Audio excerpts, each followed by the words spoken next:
আসসালামু আলাইকুম। দেশ বিদেশের সর্বশেষ স্পোর্টস আপডেট নিয়ে বিয়ন্ড বর্ডার স্পোর্টসের নিয়মিত আয়োজন sports bulletin powered by beyond border study abroad. আর এই আপডেট নিয়ে আপনাদের সাথে আছি আমি সুমাইয়া জাহান সামান্থা। চলুন দেখে নেই আজকের স্পোর্টস আপডেট। বিপিএল এর কোয়ালিফায়ারে সিলেট টাইটান্সকে 12 রানে হারিয়ে ফাইনালে উঠেছে রাজশাহী ওয়ারিয়র্স। আগে ব্যাট করে 165 রান তোলে রাজশাহী। এ জয়ে ফাইনালের টিকিট নিশ্চিত করে রাজশাহী। টি-20 বিশ্বকাপ খেলতে বাংলাদেশকে ভারতেই যেতে হবে বলে চূড়ান্ত সিদ্ধান্ত জানিয়েছে আইসিসি। নিরাপত্তা নিশ্চিত থাকায় বিকল্প ভেন্যুতে খেলার অনুরোধ বাতিল করে আনুষ্ঠানিকভাবে বিসিবিকে এই সিদ্ধান্ত জানিয়েছে আইসিসি। নারী টি-20 বিশ্বকাপ বাছাই পর্বের দ্বিতীয় ম্যাচে পাপুয়া নিউগিনিকে 30 রানে হারিয়েছে বাংলাদেশ। ব্যাটিংয়ে 168 রান সংগ্রহ করে বাংলাদেশ। জবাবে 138 রানে অল আউট হয় পিএনজি, যেখানে 14 বলে 37 রানের ঝড়ো ইনিংস খেলে ম্যাচ সেরা হন স্বর্ণা আক্তার। বিপিএল এর দ্বিতীয় কোয়ালিফায়ারে সিলেট টাইটান্সের হারের পর উপদেষ্টার পদ ছাড়েন ফাহিমাল চৌধুরী। পরবর্তীতে ফেসবুক লাইভে এসে ম্যাচটি কম্প্রোমাইজ ও ফিক্সিং হয়েছে বলে গুরুতর অভিযোগ তোলেন তিনি। ম্যাচের একজন সংশ্লিষ্ট ব্যক্তি বিশ্বাসঘাতকতা করেছেন বলেও দাবি করেন তিনি। চ্যাম্পিয়ন্স লিগে স্লাভিয়া প্রাহাকে 4-2 গোলে হারিয়েছে বার্সেলোনা। ফেরমিন লোপেজের জোড়া গোলের পর দ্বিতীয়ার্ধে দানি ওলমো ও রবার্ট লেভানদোভস্কির গোলে জয় নিশ্চিত করে দলটি। এই জয়ে 7 ম্যাচে 4 জয় ও 1 ড্রয়ে 13 পয়েন্ট নিয়ে নবম স্থানে রয়েছে বার্সেলোনা।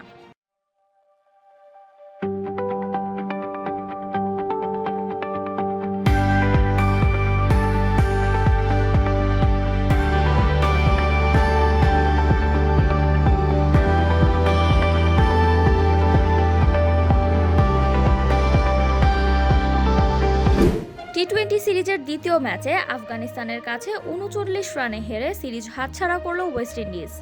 আগে ব্যাট করে 189 রান তোলে আফগানিস্তান।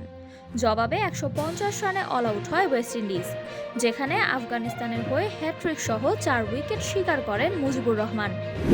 মার্কিন প্রেসিডেন্ট ডোনাল্ড ট্রাম্পের গ্রিনল্যান্ড দখলের পরিকল্পনার প্রতিবাদে 2026 ফুটবল বিশ্বকাপ বয়কট করতে পারে 4 বারের বিশ্ব চ্যাম্পিয়ন জার্মানি। এ বিষয়ে জার্মান ফুটবল ফেডারেশনকে দ্রুত সিদ্ধান্ত নেওয়ার আহ্বান জানিয়েছে দেশটির রাজনীতিবিদ ও সংসদ সদস্যরা। মেলবোর্ন স্টার্সের বিপক্ষে 3 রানের জয় নিয়ে বিগ ব্যাশের চ্যালেঞ্জার পর্বে পৌঁছে গেল হোবার্ট হ্যারিকেন্স।